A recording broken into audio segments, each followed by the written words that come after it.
Assalamualaikum warahmatullahi wabarakatuh. Perkenalkan, nama saya Nelly Savitri dari kelas 1E dengan NPM 135.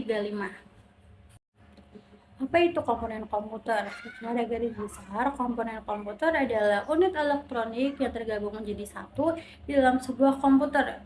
Jika dilihat berdasarkan bentuknya, komponen komputer terbagi menjadi dua, yakni perangkat keras hardware dan perangkat lunak software. Di sini saya akan menjelaskan tentang komponen komputer perangkat keras atau hardware. Hardware adalah komponen komputer yang sifat alatnya dapat diraba secara langsung atau berbentuk nyata. Komponen hardware ini terbagi lagi menjadi beberapa jenis sesuai dengan fungsinya, yaitu input device atau unit masukan. Komponen komputer ini berfungsi untuk memasukkan data dari luar ke dalam sistem. Contohnya dari komponen ini adalah keyboard. Komponen keyboard ini berfungsi untuk memasukkan angka, huruf, simbol. Keyboard mempunyai peranan penting dalam pekerjaan sehari-hari, seperti menulis email, membuat dokumen, hingga menciptakan konten-konten yang membutuhkan media penulisan dalam penyampaian informasinya. Yang kedua, ada mikrofon dan headphone.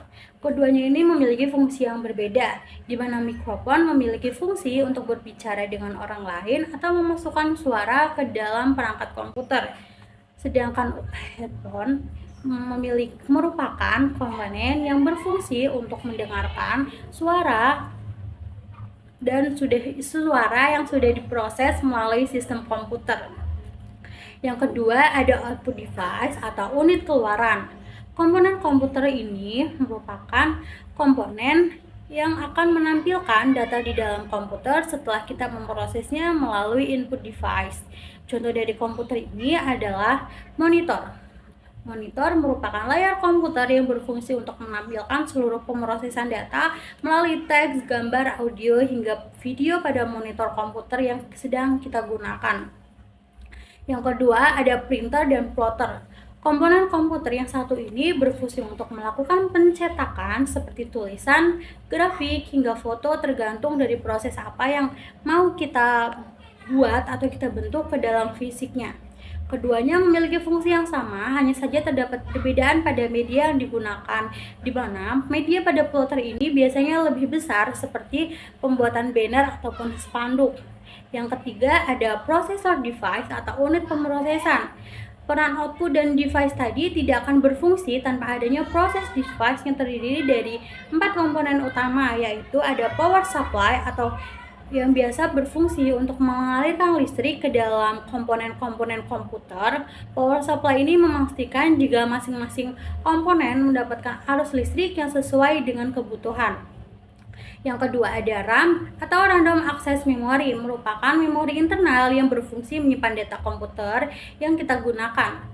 Yang ketiga, ada CPU atau prosesor, merupakan pusat pada perangkat komputer dalam menerima, mengelola, dan menjalankan tugas ketika kita sedang menggunakan sistem komputer dalam pemenuhan kehidupan sehari-hari ataupun pekerjaan. Ada yang selanjutnya, ada motherboard. Motherboard ini memiliki peranan penting sebagai komputer base untuk menghubungkan fungsi antar perangkat komputer supaya bisa terkoneksi dengan baik. Selanjutnya ada peripheral atau unit tambahan, merupakan komponen tambahan yang berfungsi untuk memaksimalkan penggunaan komputer.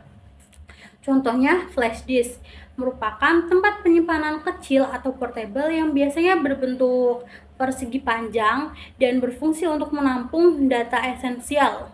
Selanjutnya ada modem, meskipun saat ini sudah banyak yang beralih ke koneksi internet nirkabel atau wifi, akan tetapi modem masih bisa digunakan untuk memudahkan kita dalam mengakses internet.